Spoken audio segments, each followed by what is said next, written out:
we sent him an email. We said, hey, just wanted to blah, blah, blah. Like, if you read the Milk Road and you like it, like, just respond with like, whatever. Hello. Just, tell me where you're, be like, hey, you're a subscriber to the Milk Road. Where do you live? Guess how many replies we got? I have no idea. I think we literally got 3 replies. Out of how many sends? There was maybe like, I don't know, I want to say like 20,000 or something like that. Like 20,000 and 3 replied? I feel like I can rule the world. I know I could be what I want to. I put my all in it like no days off. On the road, let's travel, never looking back. Dude, according to the YouTube data, by the end of this sentence, half the audience will have dropped off. That's how content goes nowadays. You have like 4.2 seconds to hook everybody. Is that true? Is it really that short? I thought it was like joking, but it is like that. I mean, like after somebody clicks play, you just see the curve start to go Space Mountain downwards, and then it flattens out. But are you looking at the data? Like I rarely log in. You just let it flash the camera in the first 5 seconds every time. So there we go. You know how like there's a joke about news anchors wearing like shorts? With me, it's the sleeveless t-shirt. I'm going jacket, sleeveless tee, baby. How's that for flashing? I mean, I don't even know what you're prepared for. You're like, I can go outside. It can rain. I can become a doctor for a minute. I can work out. I can climb a mountain. It's dressed for success. It's 107 degrees in Austin today. And so I'm either shirtless or sleeveless tee most of the time. When I record, I got to put the jacket on. So I look a little professional. Dude, I've been trying to convince Ben to move to California from Austin. I originally pegged it at a 15% chance. What's it at now? Oh, I think we're like up to 50. I think we've made serious headway. Now, I put in all this work. What I needed to do was just wait for summer. Just smoke them out, right? All I had to do was just smoke them out.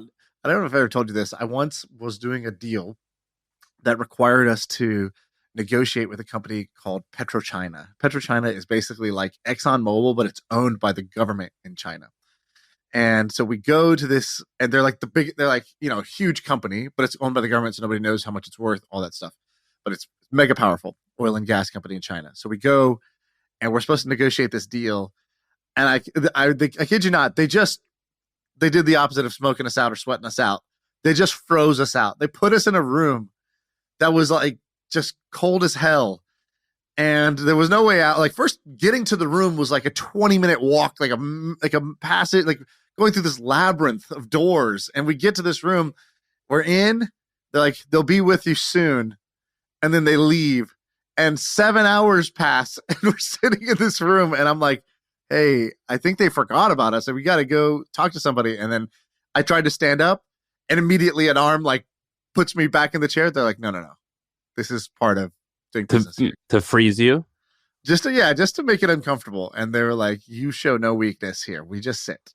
There's this urban myth, I don't know if it's true or not, where Steve Cohen, one of the guys who apparently is based off of his Billions character is based off of him. Steve Cohen, rich guy, owns the Mets, where the reason why Patagonia vests are popular on Wall Street is he used to make his office freezing. So when the SEC regulators would come in, they were really uncomfortable, and everyone knew they didn't want to stay. Yeah, they didn't want to stay.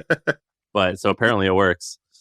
Dude, I mean, my Costco has a walk-in freezer where you go get like our walk-in fridge but it's a room. It's a giant room where you go get vegetables. That thing is so uncomfortable. I mean, it's like whatever's the nearest vegetable, that's all I'm getting, and then I'm getting out of there. So I definitely believe it. If I was the SEC, I would get the fuck out of there. I forgot to ask you this. So in right now, so basically in 2017, I wrote this ad for The Hustle, and it was my boss thinks I'm smart, parentheses, I'm not. It's because I read The Hustle and he has no idea that it exists, dash a reader of The Hustle. And that was like our ad on Facebook. On Twitter, I see that ad everywhere for every newsletter, for every like AI, where it was like, my boss thinks I know about AI. I don't. The reason well, what happened is you did it.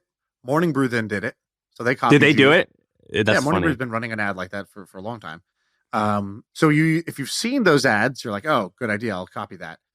Then the other thing was Facebook launched the ad library. So now you can go see other companies' ads. So you can just go and look. what ads are they running? Google launched an ad library. TikTok now launched an ad library, so you can go see anyone's TikTok ads too. And then you've talked about that ad on the podcast, and I noticed after you said it on the podcast, then people started running it. Then there's also a guy who worked for you, who worked for us at Milk Road, who then goes and he's pitching up. He's basically going and telling every newsletter company, I'm the key to the growth of the hustle, of Milk Road, of every fucking newsletter company. I did it. I'm the best. I can tell you exactly what they did.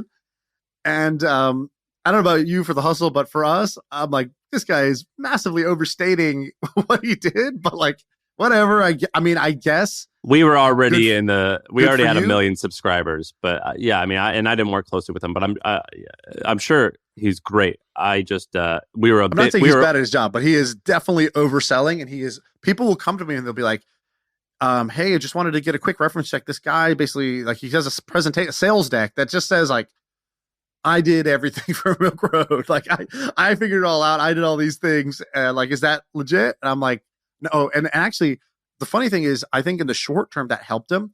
In the long term that hurt him, because two very big names have come to me and they said, hey, I'm thinking about hiring this guy. Sounds like he did great work for you guys. Just want to do a quick pulse check. Like, thumbs up, thumbs down. Would you recommend? And I was like, I wish I could say yes, but like, no, for these two reasons. One, he's overstating what he did. If he just said what he did, it would have been fine.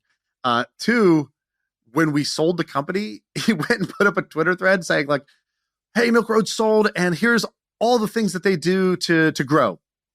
And we asked him, we were like, hey man, can you take that down? Like, we're still running as a business. Like, you shouldn't just like, you're a service provider. You're a contractor for us. Yeah. We're a client of yours. We never said. And you want some confidentiality. You should never go publish all of your clients' things, or it's not actually all, but like, we don't want any of this stuff out there. Right. And he's like, no, I got to get mine too from the sale. And I'm like, what? Like, dude, I'm asking you to take this down.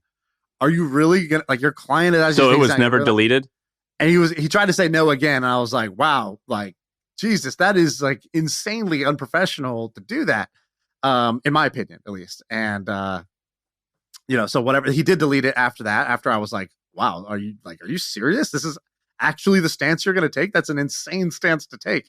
Yeah. And I don't like when people talk about two really big names that I think would have been like way bigger than the hustle, way bigger than Milk Road.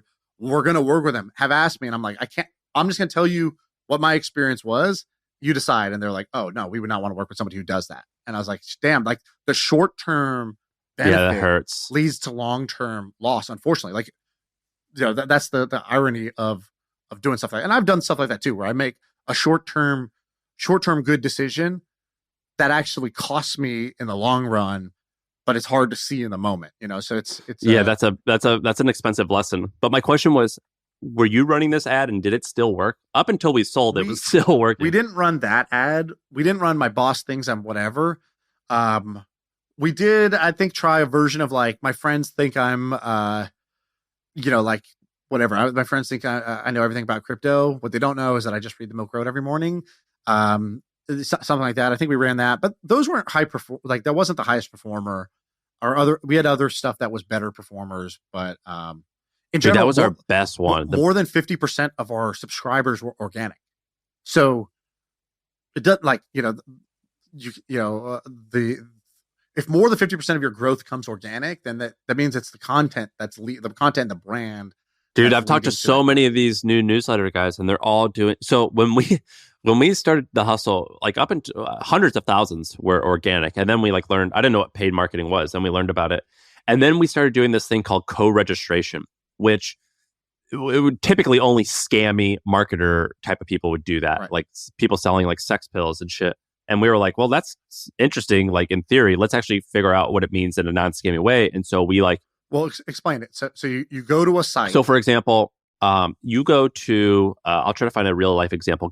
If you go to bold.org, it's a website where you can apply, you can enter in your information and it automatically applies you to tons and tons of different scholarships. And what it says was, great, if you want, somehow they have a point system where it's like, it's free to use, but you have to sign up for like these newsletters in order to be able to apply to even more scholarships. And so we would pay bold.org some money. I don't remember the money, $1, let's say, for every college kid who entered their email and sent them to the hustle, and then they would go and subscribe to more stuff, more scholarships. And so that's what co-reg is. So you're registering for one thing, but then you are asked to register for another thing in exchange for some type of perk. Typically, that's an internet marketing hack that's done with scammy stuff, really scammy people. But we went to Product Hunt and we were like, hey, have you guys thought about doing co-reg? And they're like, yeah, we're working on it. We're like, well, that would be great. We would be your first customer. And so that's how we started growing really quickly. Or we were already growing quickly, but once we were adding like 5,000 people a day. You have to reinvent at every stage, right? At the beginning, you do friends and family. Then you do your own social media. Then you do posts that are really good content that's going to go viral. That's going to get you now to the next level of organic. Then you start layering on some paid. Then you have to diversify your paid because not one source is going to work as well as the others, and they don't all scale, right? And when you're adding 100,000 people a month, you have like 50% or some amount is still organic, but then that's still like 80,000 customers that you need to sign up. So some will be Facebook, some of this, some that, some co-reg. And so co-reg worked really well. The problem with it is that it's a very low intent reader. So like the scholarship person isn't like the highest is like, hey, Shaan, sign up for Milk Road. It's awesome. That's high intent. Less high, but still high is like, oh, I saw this ad on Facebook saying there's this newsletter. That sounds cool. I'm interested. The lowest intent is I'm trying to get a coupon for Target, but I have to give my email. Yeah. In order, that's the lowest intent. Or I'm trying to win this free prize and I get more entries if I just sign up for this fucking newsletter, whatever, I'll sign up for it. That's the lowest intent. Now I talk to, but the thing is that you grow quickly. So for a quarter, you can get an email subscriber, but for every 10 email subscribers, only one will actually be of high quality. And so the problem is you get addicted to this. And so I was talking to all these other newsletter guys and they're like, I got to 100,000 in like 6 months. I'm like, oh, sick. How? They go, oh, this thing called co-reg. And I'm like, oh, you're fucked. This is a horrible newsletter. Exactly. You're fucked. Your business is dog shit. By the way, there's other versions of this. So Substack has a thing where you subscribe to someone's Substack. And then they're like, here's 5 other Substacks you might like auto checked. And you're just trying to continue. And now you're subscribed to 5 newsletters. And you see people whose curve on Substack looks flat, like, normal growth, normal good growth. And then like hockey stick. It's like, yes, I crossed 300,000, 500,000 subscribers. And it's like, yeah, but these aren't people who actually want to read your thing. And then the other thing is that they think the open rate is high, but open rates nowadays, because of the way that they've changed with Apple and cookie stuff works, it's not reliable. So for example, when we started, 40% was good. That was considered the best. And then 50%, we would get 50%. And we were like, we're the greatest there is. Now everyone is 50%. Right. And because they're not actually 50%. It's because open rates cannot be measured the same way they used to be able to be measured, where it was more reliable. Now you have to use click-through rate or whatever. Like, are people actually clicking your ads, your content, that sort of thing. And so this guy that I was talking about for the Milk Road, he was the one who was like, oh yeah, co-reg, we should do this. And we were like, okay, let's try it. Let's see how it goes. And we tried it. Sure enough, you get good growth out of it, and you get addicted to it. But it's the quality so bad. So after we sold, we were like, hey, like some point we were like, okay, let's look at all these sources. We're getting this organic. We're getting this from here, this from here. We did an analysis. And we were like, all right, let's test this co-reg thing. The open rates look good. Let's how do we figure out if these are high quality or not? It's like, I don't know. Open rates look good. The cost is good. Should be fine, right? We sent him an email. He said, hey, just wanted to blah, blah, blah. Like, if you read the Milk Road and you like it, like, just respond with like, whatever. Hello. Tell me where you're be like, hey, you're a subscriber to the Milk Road. Where do you live? Yeah, we want to know where you live. If somebody actually reads your daily newsletter 50% of the time, they're so excited to get an email from the founder that says, hey, I'm just reaching out to say whatever. They'll give a very high reply rate. Guess how many replies we got? I have no idea. I think we literally got 3 replies. Out of how many sends? There was maybe like, I don't know, I want to say like 20,000 or something like that. Like 20,000 and 3 replied? It was like a big number. Yeah. I don't know the exacts, but like, I know that the reply number was something like 3 replies that day. Maybe more trickled in, but like, doesn't matter. That day, 3 people replied and we were like, oh, cut this off immediately. And that same guy goes and he peddles that to all the other newsletters. It's like, yeah, this is what the Hustle did. This is what Milk Road does. It's like, we did with a small percentage of what we were doing. And as soon as we were able to test it, we were like, oh, screw this. Why would we want a subscriber number? Like, unless you're trying to dupe somebody, you don't want a subscriber number that's not real, right? Like, real subscribers is the only way to build a real business. And, I talked to the Morning Brew guys, and I think they're also very like, I think just straight measure on like what does this lead to in terms of clicks on our ads? Yeah. Like, or like conversions even, from how there. many people buy our advertiser how many people end stuff? up buying something, right? Like because if I'm getting you as a customer, that's the right way to do it, right? That's the sustainable way to do it. But I don't think people, kids these days, they're doing it differently than back in our day, one year ago. Yeah, I remember way back then, 6 months ago. No, that's how they have to do it. And they also, another thing is, I talked to another guy and I was like, well, of your list, how many, if you said that you're hosting an AI event that was free, how many people are going to show up? He's like, oh, we'd sell out immediately. I'm like, great. Then you're doing that. That sounds like you're doing it correctly. And then I talked to another guy. I'm like, well, how many people would show up to this event? And they're like, no one. I'm like, well, then this business sucks. Like they're not real. You should bail and quit, or start over. But yeah, the co-reg thing is mostly nonsense. It doesn't always have to be, or you could, it's kind of a pain in the ass if you make money through advertising. It's like you need to hit a top line number. And that's why I hate advertising, is because there's inverse incentives. So like not everyone's aligned for the same thing. And so I think that's why I fucking hate advertising. It could be done well, but when you have like a team to support and you want Katie to hit her quota and get paid, I'm like, fuck, you got to make sacrifices. And I hate that. But anyway, I wanted to bring up this ad because we were talking about copywriting. On Friday, I interviewed Laird Hamilton. How did it go? So it went really bad. It went very... Not what I expected you to say. It went bad. The reason what? Well, he's not a business guy, for one. But I'm like I'm into fitness and stuff. But I wanted to ask him all the fitness stuff. But I was like, I watched so many hours of him leading up to it. And I was like, I don't want to just ask the same questions. Like, I just watched so much of your stuff that all the questions that I thought I was going to have, you've already answered them. Yeah, you've answered it. And so there was like that there. But also, dude, I just think it's a bummer to meet your heroes because he's amazing. But I just want him to be this like idea rather than this reality. Do you know what I mean? I like him. So like, I remember, like, I've been very lucky to meet a bunch of my heroes. And once you meet them, they're a little bit less of a hero. And I think I just prefer them being a hero. Not to say that he didn't live up to my expectations. He did. It was just that I don't want to be even remotely a peer of his. I want him to be like, my great grandpa who I've heard stories about. If you're a fan of this podcast, if you consider me a Sam, somebody that you look up to in any way, prepare to be disappointed. All right. We're just very average people. When you meet us, we will ruin this podcast for you. But I was super self-conscious about it. So if you guys hear the pod, let me know like in the YouTube comments what you think. But it was only okay. I think it was only okay for me because I was interviewing him, but I just learned so much about him. And I'm like, oh, I already know everything. There's nothing new to know about you. Or dude, I'm just not unique enough to ask a question. You should have shifted gears and gone Bobbi Althoff on him. What's that? Oh, like that girl, awkward interview girl. And just act like you don't care. She has shot up. So basically, I saw her on TikTok. And the thing about TikTok and Instagram is you don't know who else knows what you're watching, right? Like it's hard. Like there's no like chart or there's no like greatest hits. And so I was just like, who is this random chick popping up interviewing these guys when she's like in her bed?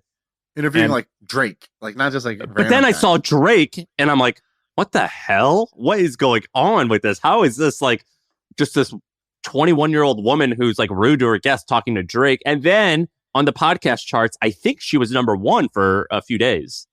Yeah, she's been in the top 5. She went from I've never heard of this person, and she didn't have a podcast to a top 5 podcast in like 2 weeks. So we're doing something wrong.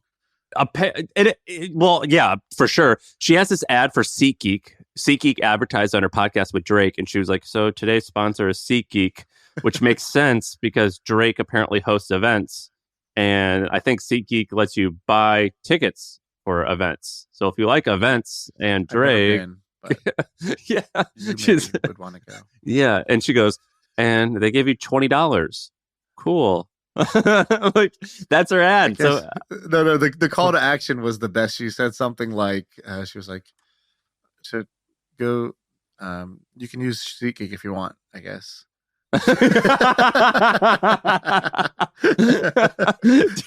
it's so funny. She's pretty good. I don't want to listen to 60 minutes of that interview, but like the she's greatest hits interviewing is good. Drake.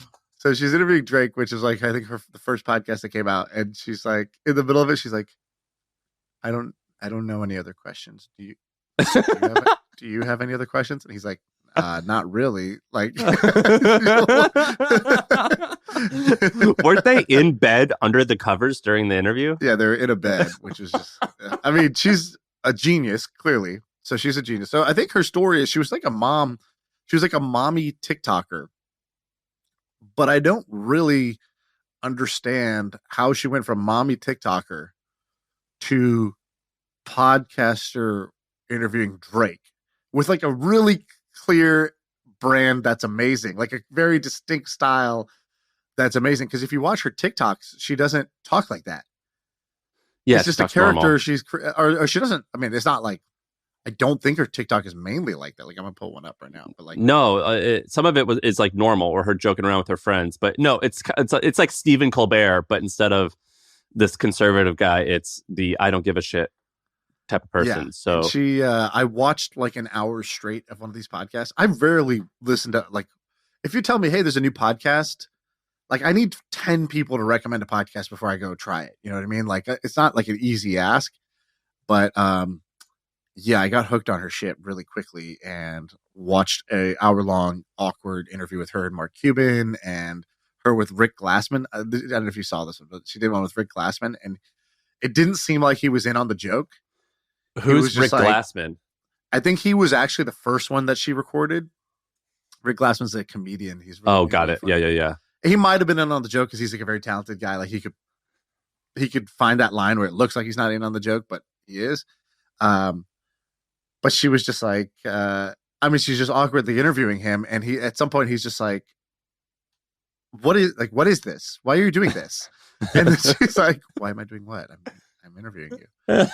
And he's like, no, but you're saying that you're interviewing me, but everything I say, you just say is a lie. Why would I lie? Why would I come to your podcast and lie? And she's like, I don't know. Why are you lying? And then he's like, I'm not lying. Is this your bit? Is this what you do? And he's like, he just can't figure it out. And he's like, I'm sorry. I was frustrated and defensive because I felt like you were trolling me or something. I didn't understand what was happening. I still don't really understand what's happening, but I'm going to do better to try to answer your questions. And then she's like, thank you. You were being mean. And he's like, I wasn't being mean. I was reacting. I want to know what happens before and after the interview, because after, like, so you and I have done some stuff in person with people, and like, you're really cool and friendly enough to people, but I don't know what you do afterwards. Like, particularly with like a Tucker Carlson interview where he's like getting mean with people, and like, do you shake hands afterwards and say thanks for coming? You know what I mean? Or does like does it end? That was terrible. Thank you. That was that. Yeah, like, oh, we dislike each other strongly. Yeah, so I'm curious to see what, like, the performance where she's like, and scene, and does she like be friendly and like give him a hug? I would like to see what that before and after is like. Yeah, I don't know. She's a mystery to me. Somebody explain this to me. I just don't understand who she is, how she landed such big guests, why she immediately is so popular. I mean, like, I get her brand, but like, how did she even break out? That's kind of what I don't get. But whatever. Bobbi Althoff. Good for you, Bobbi Althoff. 25 years old, I think. 25, 26 years old, and like, clearly going to be one of the most famous podcasters already. Yeah, fuck us.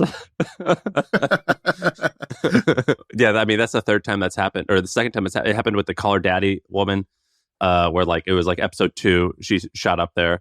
That's pretty rare. I mean, it's more common with YouTube. With podcasts, that doesn't happen often at all.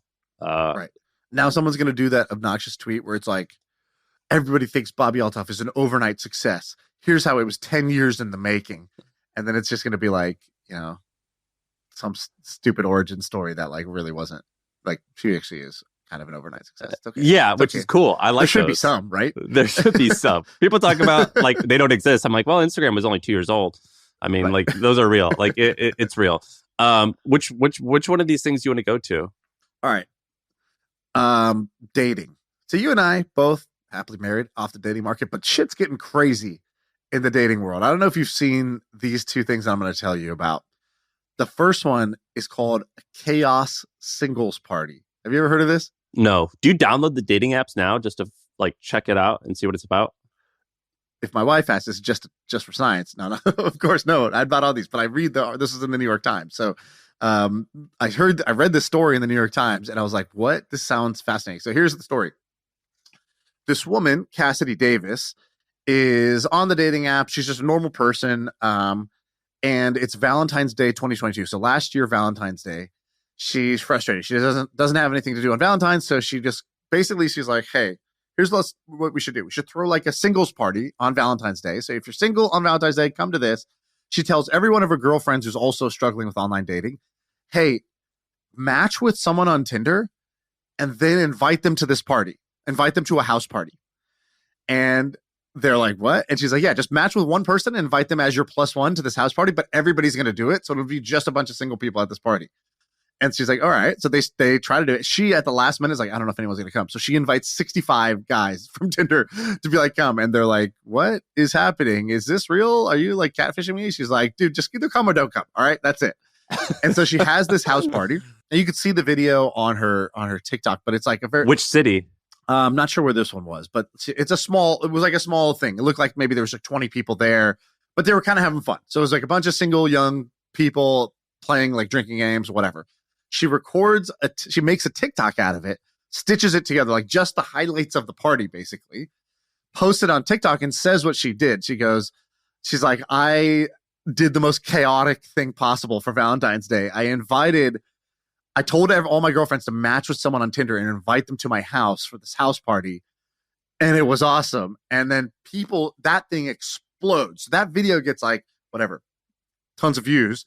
And the concept, people really like this concept. And so she's like, I'm going to do another one. So she posts an update. She's like, I'm going to do another one in 2 or 3 weeks. Puts a link up for the Chaos Singles Party. Same rules. Is it free? I think it might have been free. Maybe there's a cover charge. I'm not sure. 500 people show up to that one. And since then, for the last year and a half of this woman's life, she's just been going on the road, traveling city to city. She partnered up with Tinder. They like promote this thing now. In the app, they'll even promote her parties. And she gets paid to basically host these things. And now 200, 300 people a night come to these singles parties. Same rules. Match with one. That's your +1. Come to this event. You can mix and mingle. You can stick with the person you invited or just whatever. It's all just people on Tinder who want to like have this chaos singles party. I love this idea. This is awesome. I'm looking at her TikTok now. So well done by her. And now these things are like big. Like they're partnering with like legit venues. It like looks like a lot of fun. It looks like a whole scene now. This is awesome. I'm looking at her TikTok. This woman's talented. Did I tell you about or did you ever see the Twitter things that I used to do for dating sometimes? Yeah, those were great. It was basically like Date My Friend, right? It was basically like, it was Thanksgiving and we were having friends over and some of them were single. And they were like, hey, can you post me on your Twitter? I want... They asked or you said it? Because that's a crazy ask. One of the people made a joke. They're like, dude, just post me on your Twitter. I need to meet a guy. Or some of it was like one of Sarah's friends was like, I need to meet a nice guy who's successful. Can you like introduce me? I was like, I'm just going to post you on Twitter. And then I was like, well, I don't want to make you the only person. Like I'm your pimp. So I'm going to get 10 friends. And the tweet said, hope you're hungry on Thanksgiving Day. Like here's 10 people, 10 of my buds. Yeah, I was like, hope you're hungry. Meet my friend Jessica. Yeah. Here's 10 of my friends who are single. And I said like a little bit about what they do for work. And I just went on their Instagram and took a picture. And it got viewed like 2 million times. And I got DM'd by a lot of brands like, hey, you want to make this a thing? We'll sponsor it. I was like, no, that's not going to be my thing. I don't want that. No, I was just fucking around. And I think that could potentially work. Like we actually turn it into like where it's like an affluent crowd dating app or something like that. I think I did it with Jonathan, and Jonathan actually met a girl who he went out with, I think like a handful of times. Like, so for Jonathan, I think it was successful. Is this true? What happened after you got posted on this thing? Well, one of the girls who applied, shout out to Connor Ann, she came to the South by meetup that we did. So I got to meet her there, hung out a little bit. But in terms of like my DMs, like I got hit up by a gay dude and this nice Indian woman who I decided not to reply to. Super successful. Yeah. But for her and for the women, I'm sure it crushed. Are you still seeing that girl, Connor, or are you guys just buddies now? Nah, not really. She lives in Florida, so. But it kind of worked. Yeah. We're grasping for straws here. I mean, pretty successful, sounds like. These gorilla things, I love, by the way. I love these like gorilla dating. Yes. So here's another one. DateMe Docs. Have you heard about this trend? So it's DateMe.directory. Is that the URL? Well, that's the directory of them. But DateMe Docs is like basically you take, instead of going on a dating app, you create a Google Doc and you just write in long form all about you, your story, what you want, who you are, what you're into, what you're not into, where your boundaries are, all that stuff. You just make a very detailed Google Doc. And that's your profile. And then somebody created the directory that links all the people, it's like an Airtable table. So it'd be like, here's, Christina, she's a female, she's interested in men, she's age 42. And it's just literally an Airtable. And, dude, they're all poly. They put mono and poly. They're like, it looks like almost half of them are poly. Does that mean they want to have an open relationship or they're not serious? Kids these days. No, I think it's like, I think they want to like be dating a bunch of people at once or something. I think that's it's like half of them are poly. That's wild to me. Yeah. That's, I think, that's something that's changed, I think, since we were like, when I was dating 10 years ago, I never met anybody who was like, I'm polyamorous. No, it was like you see it on a TV show that came up. It's like, it was like, yeah, the only people who did that are like it's like a guy who's got like 10 wives and it's on the TLC channel. Yeah, exactly. It comes on after John and Kate plus 8. Yeah. Yeah, this is I think that's new. So anyways, these docs, if you look at these, click into some of these docs. They put photos and stuff and like a huge bio. This is wild. I clicked this one that's by Misha. It's the fourth one down. So Misha is a male and it takes to a website that there's just like these like torches like you're entering a dungeon. Probably not the vibe, Misha, that you want, but here we go. And then the title is just romance. Hi, I'm currently single looking for a primary partner. Hot. That's hot. How you said that. Primary partner. I like that. Only been in open relationships, just bought a house, blah, blah, blah. And then it's like, here's a bunch of my favorite blog posts. Here's some of my first dates. You can chat with me on Discord. Here's my Spotify. Here's some pictures of me.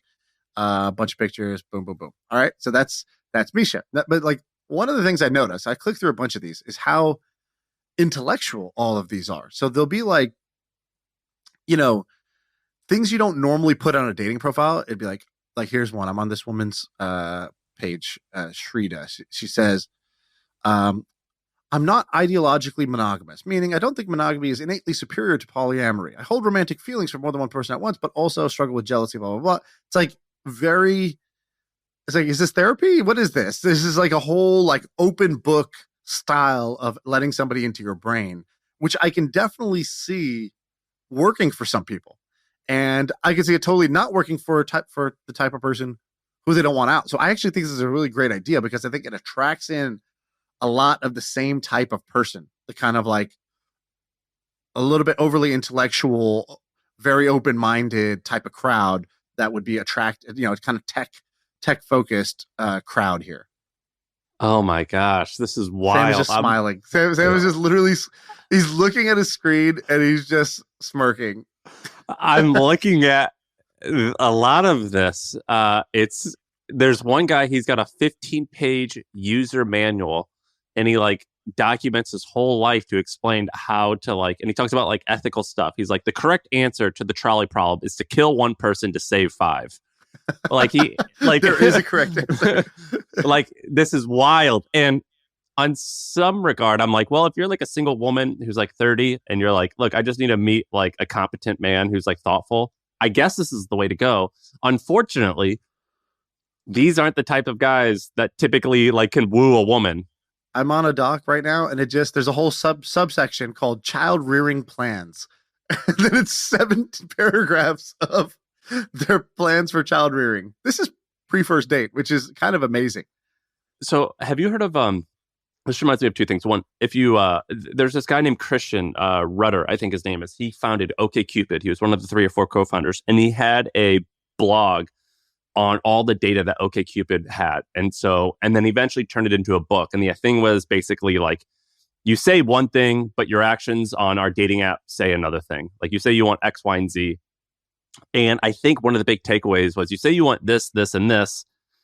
You really just go after people's photos. So like you say you don't want to, you say you don't want a smoker, but if they're hot enough, you'll go with a smoker. You say you don't want an animal lover, but if they like fit your physical wants, you're gonna want to be with them. And like that always intrigued me. And that's why I don't think some of these like long form things will actually work. I think they want it to work, but it won't. The other thing is, have you heard about The League? Do you remember the dating app, The League? Yeah, she came on the pod once. Yeah, her name is Amanda Bradford. She's a buddy of mine. She sold The League. Do you know they sold The League? I didn't know they sold. So they sold it. Yes, I believe it was a very good sale. They sold it to Match. I think Match.com or one of the big ones. And I asked why they bought it. And she was like, well, basically, we only had like 5 or 10 employees or something at The League. It was a really small team. But The League originally, I don't know if it started out as the phrase Ivy League, but it was basically like high-end, to meet a high-end partner, and you had to like apply and stuff like that. And she was like, one day I just said, she's a developer. And she goes, I logged into like our app store account. And I was like, we're charging $20 a month right now. How high does the app store let me charge? Like, what's the highest amount for subscription revenue? And I think it was like $99 a week. She's like, that's the highest. I go, fuck it. That's what we're going to do. We're just going to do $99 a week. And she was like, everyone at my company and everyone outside said it's not going to work. She's like, it crushed it.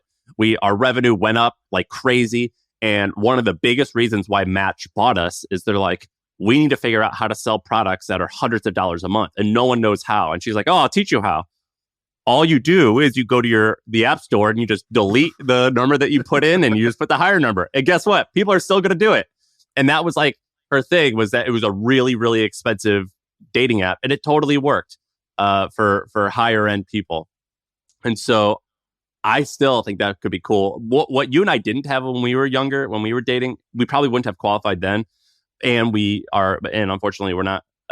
We can't use it now. But basically, have you heard of Raya? Yeah, it's like a celebrity.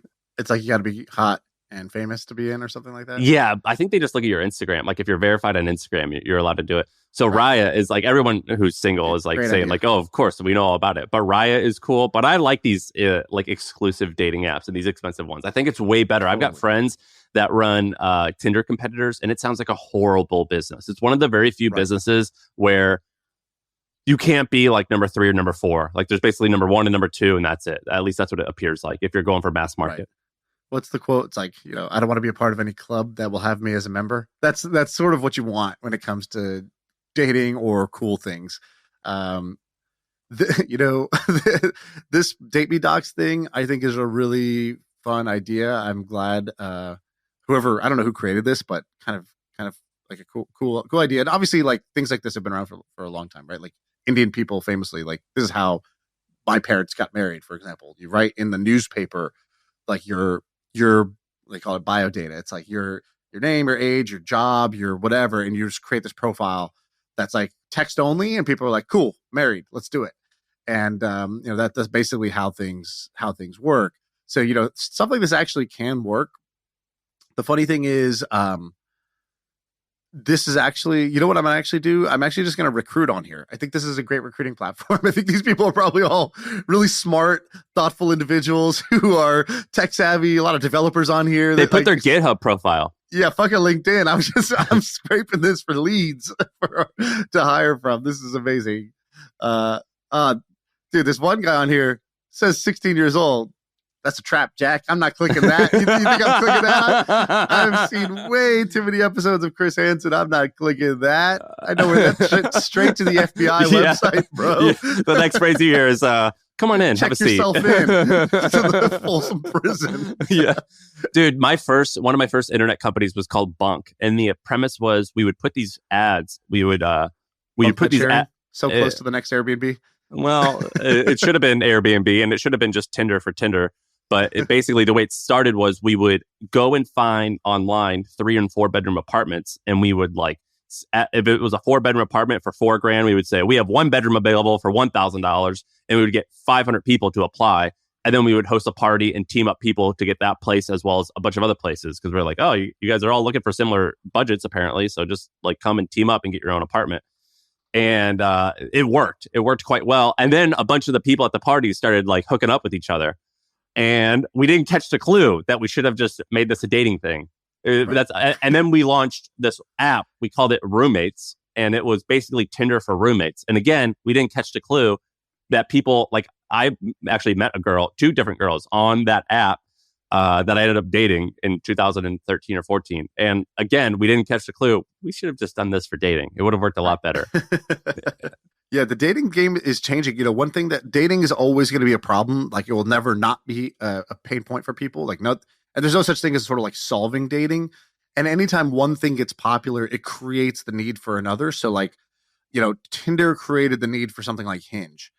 And now when you have sort of like the Tinder and Hinge generation, I talk to people who are dating now and they're like, oh, you know what? The two worst things about about Tinder and Hinge is like, you get either on Tinder, you just get bots. Like basically it's just girls trying to get you to like subscribe to their OnlyFans. Like, oh, this really hot girl matched with me and she's interested in me. She tells me to just click this link and then like follow that. Oh man, this is just an upsell. Like this is a bot just upselling me basically. The other one is people that, like because like we were joking about the poly thing, but like people have a lot of different like I don't know preferences and kind of different situations. There's like a lot more configurations than like I'm a boy who likes girls, I'm a boy who likes boys, right? Like that's kind of what we knew was like you know we were checkers not chess when it came to dating, right? There was only so many moves you could make. You could move forward and backwards. That was it. And so you're red or black. That's the game. Yeah. Now it's like you know multicolored chess, and so the way that my friend was telling me, he's like, oh, there's this one app, I think it was called Field or something like that.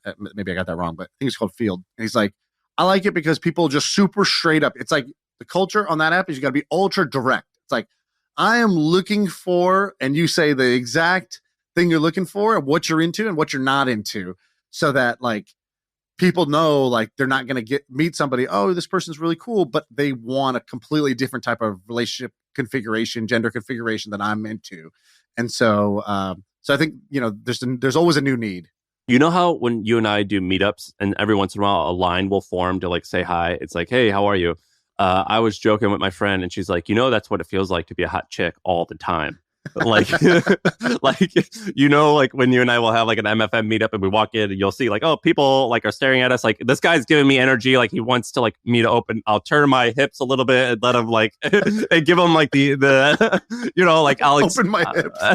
That's what it is. It's like wherever you point your junk, it's like, you'll be at a thing and you're like one-on-one with this other guy, but you feel this, it's all dudes and you feel this this energy. You feel this other guy hovering. You're like, all right, I'll turn my hips a little so this guy could get in on the combo. And that's basically what it feels like to be like a 6 out of 10 woman, like all the time, or maybe even lower, like just to be a woman all the time. You just whatever you want, it's yours. Dude, just last thing on this. Do you remember like when I was in college, the game was like you would go to a bar or club or whatever. And literally it was like a physical version of Tinder. It was like you just go, you guys just go behind a girl and just grind. And if the girl like accepts the grind, then you're in. If they don't, it's like National Geographic. It's like National Geographic, man. You're like a bird flexing its feathers. That's the craziest thing that used to be normal. I don't know if that's still normal. That's the craziest thing that like I experienced in my life. Did you do that? I like, never did that. That was so uncomfortable. Dude, that was all anybody around me even knew. Like that just was get rug burn on your junk. Thing. Oh, yeah. No, not a chance. I was too uncomfortable for that. You had a question on here that I actually was thinking about the other day. You have a question on here, and I originally thought I wrote this, but I guess you did, where it's, what's an example of things today that our grandkids in 50 years will think is absolutely insane? I've been thinking about this because on TikTok and Instagram, the kids grinding now, is my example. Grinding at the club is my first example. I don't know if they do that anymore or not. But it didn't even take 50 years. It took me 15, and I already realized that was batshit crazy then. Well, you'll see these videos, and they'll be of high school. So, like the kids now will be like, check this out. This is a home video of the class of 2008 in high school, and you like see them walking around, and like you see like the stuff that we used to wear, and you see like our Razor flip phones. Yeah. And then like the kids reminisce, like, I can't believe they did this, or that was so much better, or this was so much worse. You had a cool question on here about what do you think will be crazy? Yeah, I think about this a lot. What are things that 50 years from now, like our grandkids, will look at the way we live today and be like, what the hell were you thinking? Right? Like, there's past examples. Like if you go way past, it's like slavery. Wow, I can't believe that was just like the way you guys did things or whatever, right? Like, riding horseback. That's crazy. That's how people got around, or just like people just dying of like everything, early age. Like that's crazy. That was so risky to have a kid. Like, one out of 4 or 5 kids would just die before they even hit 10. Like that's really, really rough. I was reading this Lewis and Clark book, and whenever they get sick on the trail, they like give each other pills, and they're like, "We're just going to give you diarrhea, and you're going to shit out the sickness." Right? They call it a rush pill. They go, "We're going to give you these pills, and you're going to get tons of diarrhea, and you're going to be healed." And that was like the thing. It was just, we're just going to make you poop a ton. Yeah. We did that with Four Loko. It was great. It just changes shape. All right. So you wrote some on here of more recent history. So you said driving to places without Google Maps. Yeah. I like, these are things that we experienced the before and after, right? Like we're at that age where we experienced the paper map era, the asking people for directions era, just knowing how the interstate system of the United States works. Like my dad just kind of knew roughly what you do, to Google Maps. Dude, I don't even know the highway. I live in Austin. I don't even know the highway, the big highway 1 mile away. I can't even tell you the name of it. Same. I don't even look up when I drive. I'm staring at the map. Go by feel. All right. Then you had landlines versus landlines being the only way to contact someone versus cell phones. We both experienced that. You wrote unsafe cars. What did you mean by unsafe cars? Dude, my first car was a 1992 Mazda Protege. And I got it for $900 from my mailman. And when you look at that, yeah, but I was friends with my mailman. Mail, you're like, I'll take it. Well, sometimes we'd have to wear ties to school every once in a while. And if like my dad went to work too early and he wasn't there, my mailman would tie my tie. So like I got to know the mailman a little bit. Kind of weird. Bought my car from him for $900. And if you see that car to a brand new like Honda Civic, if you ever watch the videos of them running into each other, it's insane. It's absolutely insane. Like the safety, it's pretty wild how dangerous they are. So yeah, I think like these when we look at cars, when I look at cars from like the 80s and 90s, it's ridiculous how shitty they are. Yeah, that's crazy. So what are the ones that you think 50 years from now? So we got a couple on here. Let's just go back and forth. You do one, I'll do one. The first one is having, and I've said this for a while, but having like a growth on you, having something growing in your body that's going to kill you, that you could have figured out had you just gotten some type of scan a year earlier. So I think that's we're going to look back and like, dude, so you just had this thing in your body and you didn't even know? It'll be like, so how did you know? It's like, well, if you would feel a lump, then you would just go to the doctor. It's like, feel a lump? Yeah, like if there's like a golf ball in you, that's new. All right, let me go get it checked out. That's literally state of the art. Like I just described state of the art procedure. And half the time you're like, yeah, fuck it, it'll go away. You know what I mean? Yeah. Maybe it was that burger I ate earlier. Yeah, like floating. It'll go away. It's probably a lymphoma. It'll go away. And so, yeah, I think that will be a thing. How about yours? Okay, easy one. I'll start easy mode. Driving yourself. Like it's pretty clear self-driving cars are like on the horizon. The idea that like, yeah, back in my day, we used to get a license when we were 16 years old. And then, yeah, I just used to drive. I used to we used to have a steering wheel in the car. And you just have to look where you're going. And all the other cars were also holding steering wheels, looking where they were going. And we tried not to crash. And if you're on a 2-lane road, it's 80 miles an hour the opposite way with 3 feet of distance. Yeah. They painted these lines. And you just had to stay in the middle. And you just had to keep awake and stay in the middle. Just keep looking. And they'll be like, what? Like, that will sound completely barbaric, right? Like, and it's like, did people not crash? Yeah, they sure did. Did they die? It's a leading cause of death. Yeah. Some people get drunk before they did it. Like, it'll sound just like, what were you guys thinking? And it'll just be like, well, we just didn't have the tech at the time. But like, when you have self-driving cars are going to drive perfectly without you needing, there won't even be a steering wheel in the car. Cars will become like entertainment pods. You'll just play video games, or you'll sleep, or you'll watch movies, or you'll work. Like cars will become a whole different thing very soon. And there's a clear before and after. Another one is, so different diets. Like we still debate, we're like, the Atkins diet, that's a thing. Oh, no. You want to do the other thing where you got to eat lots of carbs, whole grains. That's what you have to do. And to this day, like we're like, well, which one do you feel good on? I don't know. Like, just do whatever. I've alternated carnivore and vegan twice. Yeah. Yeah. You are vegan you'll only consume vegans. It's just constantly changed. And like, we don't know which one necessarily is better. You know, there's like really good arguments for both and we aren't sure. And I think that that's pretty insane that, who knows, you know, I don't know. Right. By the way, do you know a lot of doctors? Do you know how many classes they take on nutrition typically? It's like, a class. Like doctors don't study nutrition, which is pretty insane. Or at least like your average, or exercise. Yeah, your average doctor doesn't really know too much about exercise and nutrition. And so I think that that's like something we're going to be like, I don't know. You just kind of like tried a bunch of different stuff and like you'd read a bunch of blog posts on it and listen to podcasts and like you just kind of guessed a little bit. Right. I think eating meat, so killing animals to eat their meat, I think will be seen like a genocide, like a slavery. I think it will be seen as completely barbaric and immoral 50 years from now when we have the alternative. There will be an alternative, which is basically lab-grown meat or synthetic food that will solve the kind of protein problems and get the taste right and the cost right. And when that happens, as that shift happens, we'll just be like, yeah, people you just take the thing, you slaughter it, you just kill it, and then you eat it. And they'd be like, you do it yourself? Like, no, gross. I would never do that. They do it, and then they package it, and then we eat it. And they're like, what? Like, didn't you have a dog? It's like, yeah, I would never do that to a dog. It's like, but you would do it to this other animal? It's like, yeah. It's like, how did you guys decide? It's like, well, I guess kind of on cuteness, or like, I don't know. Yeah. I don't really know how we decided what was completely illegal and immoral and would get you canceled versus like you eat it 2 times a day. Like, you know, there's the line is very thin between like cow and chicken and dog, right? Like it's not that clear why one yes versus the other no. So I think that eating meat will be seen as basically like our generations we just committed genocide on animals. I have 20 cows at my ranch. You knew that, right? That I have cows out there. They're not yours, right? They're just stray, or they're yours. They're my neighbor. My neighbor owns them, and they are allowed to use my land to graze. And I don't pay taxes because of that, or I pay less taxes. But basically, I get to know them, so like I know who they are. Like I know which ones are which. I know whose mom is who, and like this fucking sucked. Our first week there that we bought the place, like a 4-month-old calf died.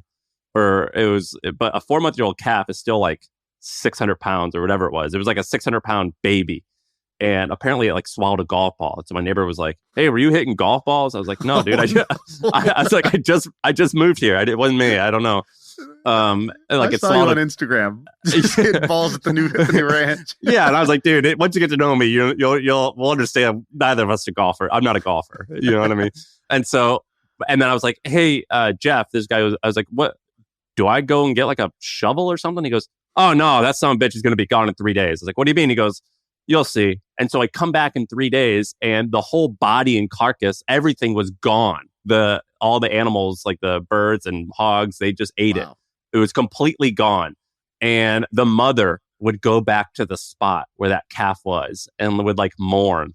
And I was like, my heart was broken. I was like, I don't know if I could eat meat in the same way now. So I felt like devastated. And so since then, I only eat red meat like once a month because the cows, like I get to know them and I'm like, I feel too sad. I can't do it. I'm not that manly of a man. I can't do it. But you think that childbirthing manually is going to be a thing of the past? Yeah. So when I was in LA, we had dinner with a person named Jessica Ma. You know who she is? Yeah, she's very impressive.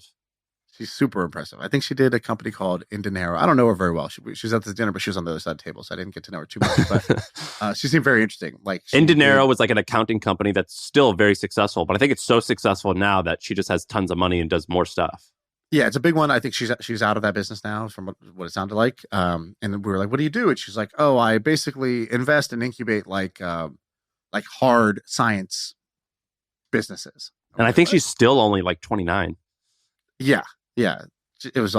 She was very, very impressive. We should actually have her on. Sometimes you could just tell that people are playing a different game at a different level. So there's like same game, different level, different game, same level, and then there's different game, different level. I would put her in different game, different level. Yeah, you could talk to her. She's pretty brilliant. I'm within 5 minutes. You're like, oh, okay.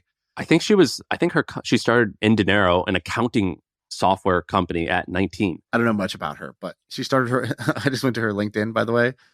Started her first 6-figure business when she was in middle school. Goddamn. Different game, different level. Again. Yeah. I hadn't even grinded yet at that point. Yeah. I was pre-grind. Yeah, that's crazy. Anyways, so she's doing this thing. One of the things we were talking to her, but we were like, what are some of the crazy science things that you're funding? And then she would say things that were like, her thing was like novel, like she's trying to fund like a novel approach at like an existing thing. I don't want to butcher it, but something like that, which basically like what she called a bold science. So it's like basically like someone taking a new scientific approach at an existing problem. So she'll go to universities and she'll find research labs where they'll be like, this is the one researcher who's trying to do this thing, but this like completely other way than the general field is going. And she's like, cool, I want to fund that because those bold approaches, when they work in a really big way.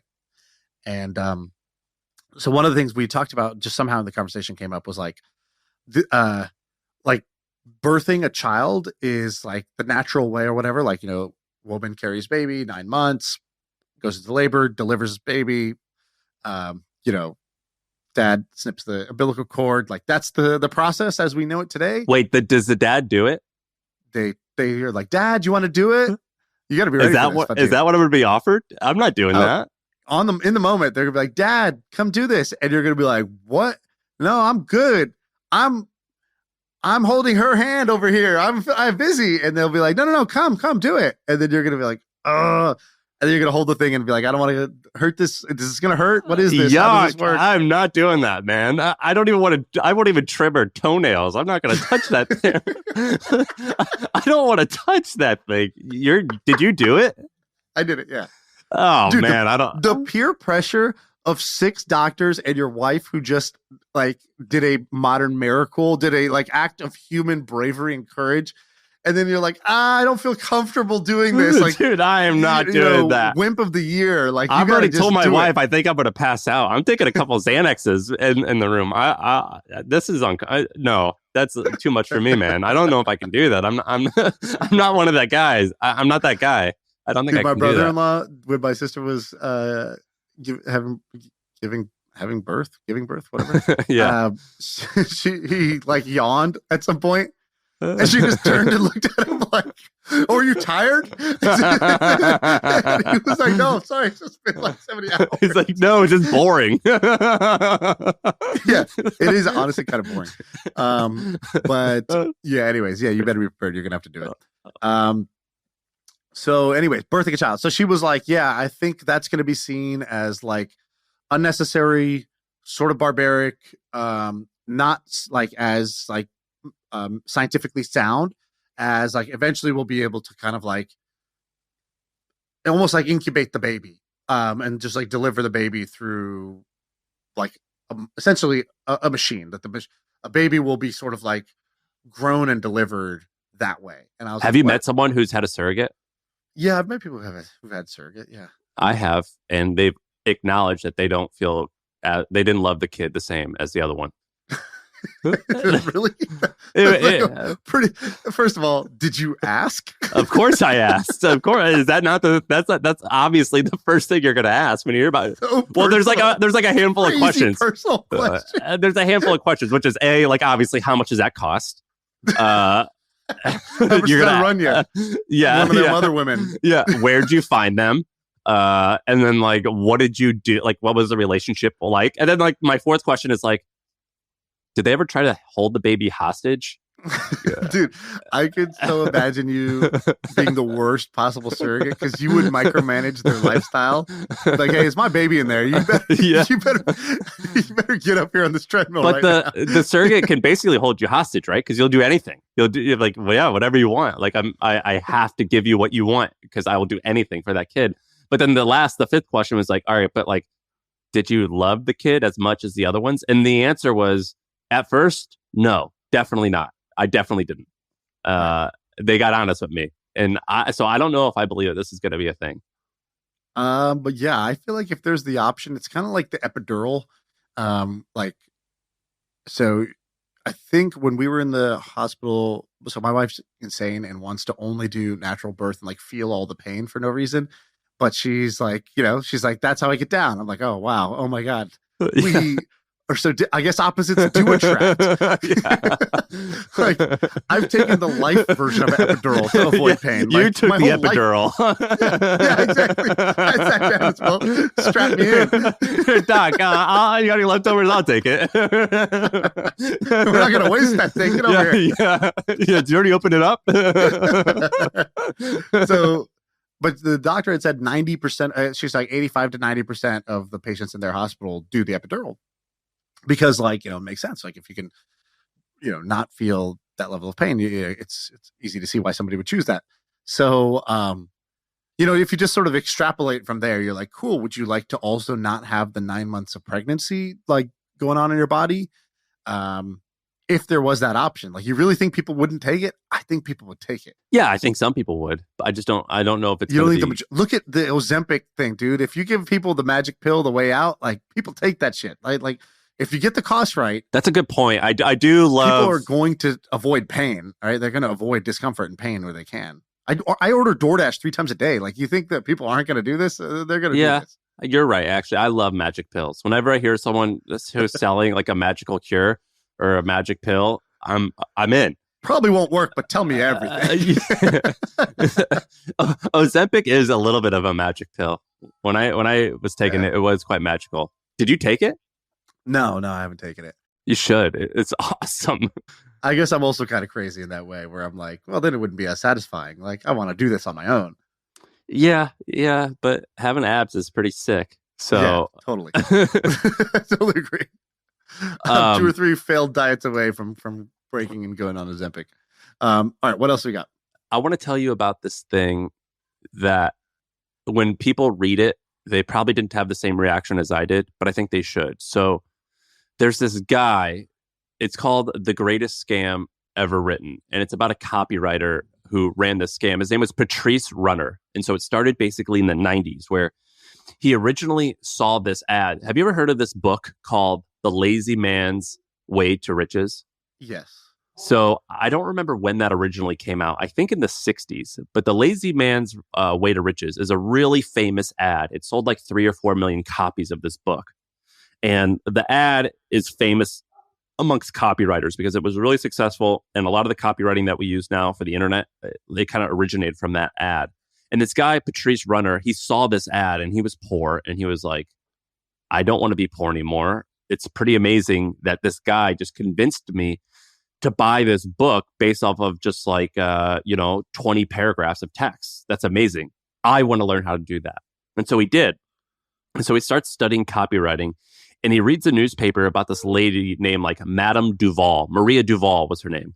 And basically there was a story about her and how there was a murder in the Caribbean and how they couldn't find where the body is. And she was a psychic and she led the people to where the body was.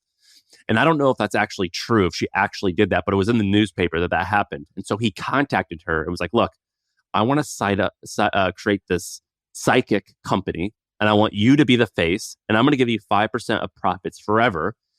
And you really don't even need to do anything other than like, let me use your face occasionally. And that's it. So she signs up for it. And he starts creating these ads where he would mail people these letters that looked like it was typed out.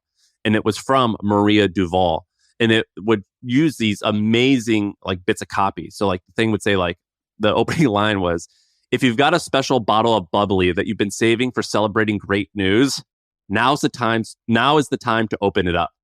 And that would be like the opening line. And it was a 9-page letter that he would send to people. And he would say like, send me $40 or $50 and we will like, you'll have good luck. It was basically like you send money and you get nothing. And then eventually it was like, oh, you sent $40. We're going to keep sending you more letters. And they would send like 2 letters a day sometimes. So someone would oftentimes receive 2 letters and they would send like an ad for some vitamin that you would need to take. And recipients, basically it said, the recipients were urged to reply and enclose a check or money order for $50 to receive a mysterious bit of power and luck in order to attract money.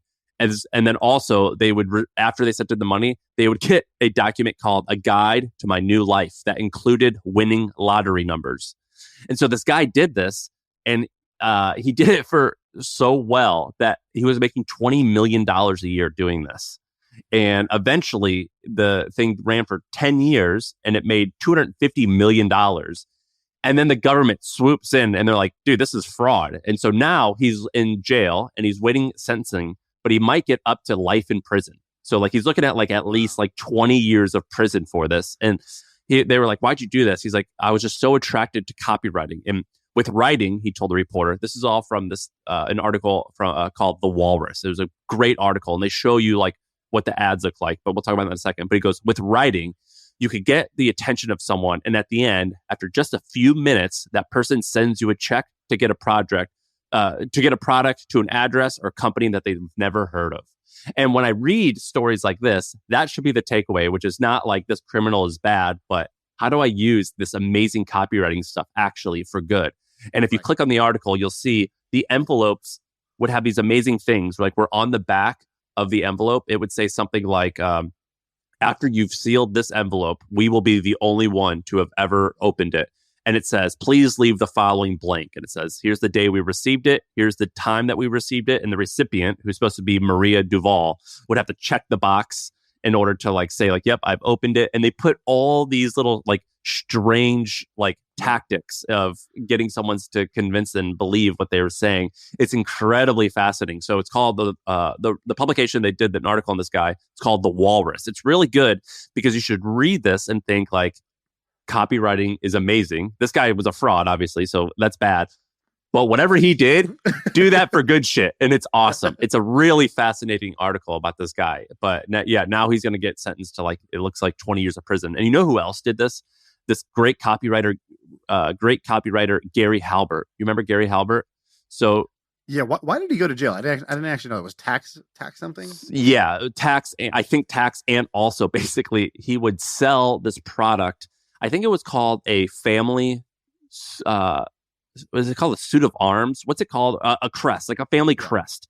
So he would sell this product where it's like you mail in like par and then you get mailed back like a crest. I don't know if it's like a graphic, but he just didn't fulfill the orders. He just took the money and like bounced. It was just like so easy to do that too, to just give him a crest. Like yeah, he just took the money. He just needed $5. He was just too early. Yeah, and so he went to prison, I think, for like 10 years. And that's where he wrote this really good book where it's like he wrote letters to his son on copywriting. And that's called The Letters from Boron. I guess Boron was the name of the prison that he was in.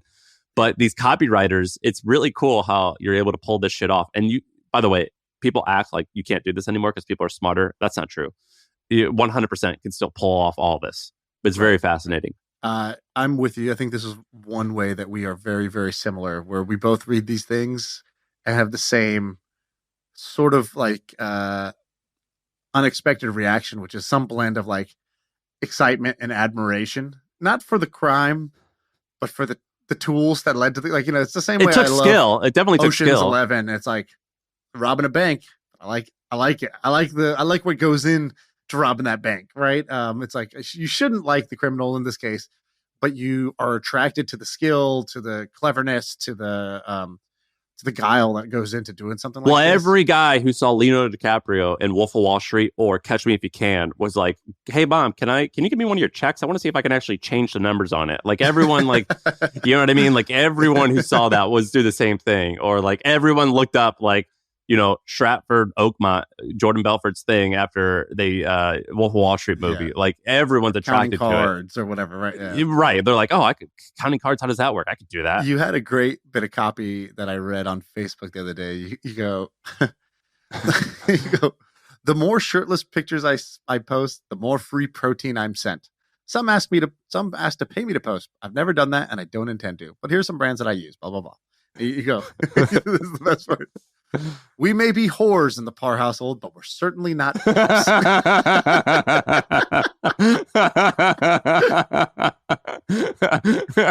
So good. Where did you get that? I stole that from Ari Gold. So Ari Gold, that TV show Entourage, So every great copywriter does the same thing where you do this too. Yeah, you hear phrases and you store them and you just store them. And so every single person who's good at writing, you have a bank that we call it a swipe file. But I remember even when I was in 6th grade watching Entourage at Sunday night at 9 p.m. on HBO, I remember hearing that. I go, that's mine. I'm stealing that one. And you just wait for that perfect opportunity to use those lines. Dude, I have my it's literally called, you said phrases. Literally my note is called phrases. And I just have so many good ones here. I love it. Because what people don't know is like phrases are really important. So I'm working on this with Hampton actually, where we're trying to create like our mantra, or like with every type of community, it's basically a cult or a sorority where you need like a phrase that summarizes it. You need a crest. I need a crest. Like I need something. And I've been like tinkering with phrases, and it's so important to like nail a phrase. And like, there's so many like really good phrases. Like for example, I'm reading this book about Martin Luther King's assassination, and he was assassinated while basically he was at this protest where black garbage workers were wanted to be treated better. And their phrase was just, I am, and it was underlined, I am a man. And like that one phrase is, let's treat me like I'm not a slave anymore. I'm a man. Treat me like a man. And so I just like all these phrases, and I just like, we'll see a phrase. Even I remember writing that, I am a man. We are mostly men, but looking for more females to apply. That's too touchy of a subject. That's a whole nother thing. But anyway, I love these like beautiful phrases. I love these beautiful phrases. So you got to collect them. Hampton? Are you workshopping a couple right now? You want to do a little live workshop? So one that has gotten shut down, but I love it, which is CTC, confidentiality, transparency, and commitment. So CTC, okay. and it's just so you miss one meeting, you're banned. We've actually kicked 3 people out already because we've heard that they've communicated with outsiders of like some confidential information. But CTC is what I'm trying to get stuck. Make a thing. But yes, it's not becoming a thing as of late. But okay, yeah, what else you got? Well, that's it. That's the only one that's hard at work over there at Hampton. I see, dude. It's hard. The process can't be rushed, as we say. It's hard coming up with a phrase. Like, what are these phrases? Okay. What are some ones that you're inspired by? So you said the I am one. What are some other ones that you think are well done? Well, this other one is they're calling it core, which is like commitment, openness, respect, and one other thing. I don't know what the E stands for, but core. And core is not sticking with me. Right, but I'm trying to be open minded. Core's not sticking with me because 4 things to remember is a lot harder than 3. These are more like values. Then it's not like your. It's your values. Yeah, it's values. It's not like your slogan. So one thing I've been thinking about is nothing, no one, never. Where I was like that, nothing, no one, never. Which is like, is this confidential? Nothing, no one, never, dude. Like, yes, like everything. It's nothing, no one, never. You can never talk about what's going on. So I'm playing around with nothing, no one, never. I like that one. Yeah. Nice. That one did a little something for me. I like that. Yeah, did it get you going? It got me going a little bit. What are some other interesting ones? There's not like that many that are intriguing to me, to be honest. But I'm trying to figure out like how to do it. It's really hard. Just creating that shit from scratch. It's way harder than it looks. Or I'm just not talented. But like, are there any good ones that you like? You know, the one thing I heard about like on the value side that always stuck with me was a value is useless without acknowledging the trade-off. So like, you know, most companies when they do their kind of like values, they'll be like respect, honor, integrity. Which is stupid because, like, what's the opposite? It's of course. Yeah, like you said nothing that's of interest. You've acknowledged no, like, sacrifice in that. And it's just generic. And so it's not memorable. It's not useful because it's like, it's just an of course type of statement. Whereas, Facebook did one that stuck, which was move fast and break things. It's beautiful. And move fast and break things was so good. And the reason why was because it acknowledged the downside of moving fast. That sometimes you're going to break shit. And like, they said, yes, we take that. We'll err on the side of that. We will take that trade-off. And so, I think that values are only useful when you acknowledge, when they bake into it, the opinionated trade-off, right? Like the fact that, yep, there are pros and cons to this. And our opinion is that this is the pro that matters, right? And that we're down. We will live with this downside because that's what shows you what you value. Like, for example, if you're somebody who's really high integrity, you're gonna let's say there's an opportunity to take, you're gonna not take. You're gonna have to sacrifice things that could go your way because you're high integrity. This is like Michelle Obama had one that kind of was stuck yes. with It's got to be like painfully truthful. Painfully true, exactly. So she did the when they go low, we go high, which is like kind of acknowledges that like they go low, it hurts. You want to hit them back, but no, we go high, right? When they go low, we go high. That's another example of one that's like, I don't know when she said that, but that's like more than 5 years ago. I still remember that. A lot of people repeated that, kind of like to make fun of her, but because politics, people make fun of everything. But like, I do think there was something in that was like more real than just like, we stand for respect. It's like, okay, cool. Doesn't mean anything to anybody when you say that. It's like, we're all numb to those sorts of things. Like Subway, eat fresh. And we print grill marks onto our chicken because it's not really grilled. Like, it's like, all right, well, that's what they should really say. It's like looks fresh, but it ain't. We my high school had a great one that I've always remembered. It was we were an all boys school, and it was meant for others. And they just did such a good job of like nailing that into our brains. Just you got to be a man for others. There's like that could be a dating app too. Yeah, you're right. So I remember meant for others. I like that, but it's been really challenging. So I guess I got to go find some more phrases. But yeah, I gotta make that better. Do you have any that you use for any of your companies? None of your what was Milk Road's? Did Milk Road have one? No, but I don't think you need one at the beginning, by the way. At the beginning, I don't think you need. I think you do need certain North Stars. Like, sure. When you started the hustle, you were like, we call it bullshit-free news. Yeah, you were like, this is like your no nonsense or no bullshit. Your smart friend telling you what happened in a no bullshit way. That was a really good like North Star guiding principle that you could just say, okay, cool. So like we stole a version of that for the Milk Road. Because what ended up happening, here's like a tactical way that started to drift. The top story in all the news things would have been about like some arbitrary bullshit, like some maybe it was like a regulatory thing, or maybe it was like kind of a boring regulatory thing, or it was like some layer 2 blockchain on like some layer 2 protocol on top of some like obscure blockchain did this thing, and we would write about it, and I would read it. Because at this point, I was like the editor. I really never was the writer for Milk Road. But I would read it and I would just call Ben and I'd be like, dude, what, like, are you interested in this? He's like, well, not really. But I mean, it seemed to be like, it's the top story by other news outlets. I was like, cool. But like, if you weren't into it, like, I was like, here's the test. Would you text me about this? Like, would you text me and tell me about this? And would I be interested? Which is already baked into, you wouldn't even text me if you didn't know, you would only text me if you knew I'd be interested. So I was like, let's just use that as the test. Like the litmus test is basically, would you text me about this thing that happened? If I was like, yo, what's new in crypto right now? Like, if that's not the thing, then don't put it in the newsletter, even if other people are writing about it. And when we made that shift, all of the like metrics kind of went up because people just naturally would resonate with that better because we had like a guiding principle for what goes in and what goes out. And I think that's the other thing that's really useful is it's really easy to talk about what goes in. What's important is to say what goes out. And I do this with like strategy planning documents too. Like if I wrote up a strategy for our e-com business. I think everybody should do something like this, by the way.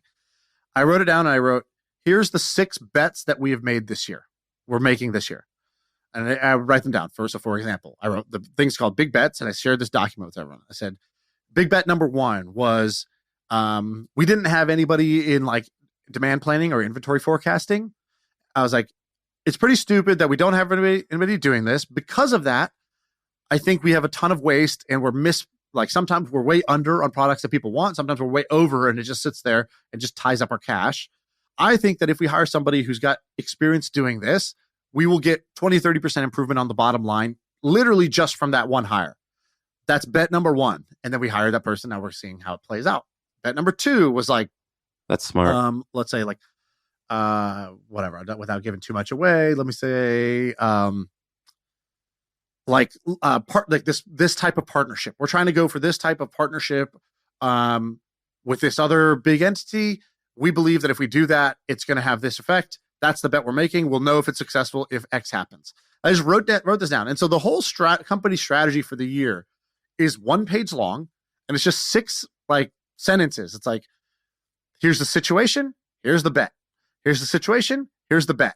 And I just wrote that out. And then with that, at the bottom, I wrote, and here's the bets we are not making that we otherwise reasonably could have.